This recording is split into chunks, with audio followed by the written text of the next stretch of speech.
Hola amigos, vengo a pedir un favor grandísimo, un favor que jamás voy a poder repagar.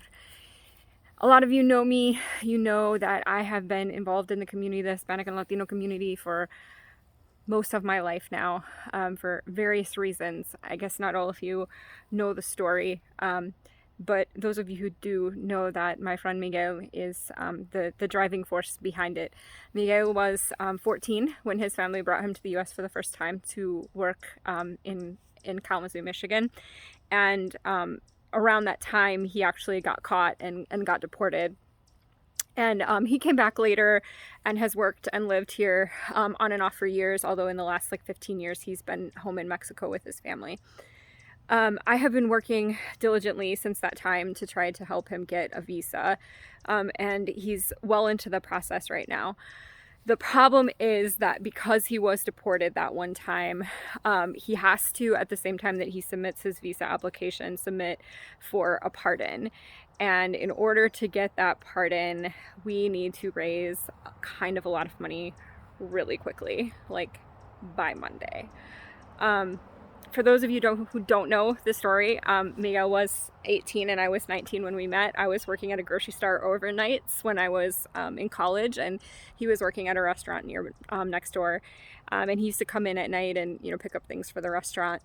At the time, I had like a very basic understanding of Spanish, and he had a very basic understanding of English. But everything that I have learned over the years about the community, about immigration, about what drives people to leave their families and go somewhere else for a better life, everything I have learned from him.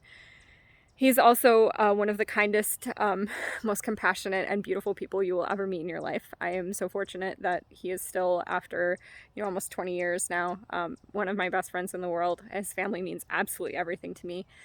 And I don't want his kids, who are, almost the same age that he was when he came to the US for the first time, to have to face that decision someday. If we can get his visa approved, if we can get his pardon, then that will give him the opportunity to come to the United States and eventually bring his wife and his kids with him. He has 2 children. They're wonderful children. So I am here today to let you know that a GoFundMe is forthcoming here.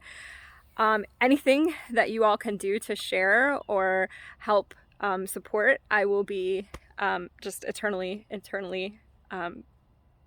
grateful.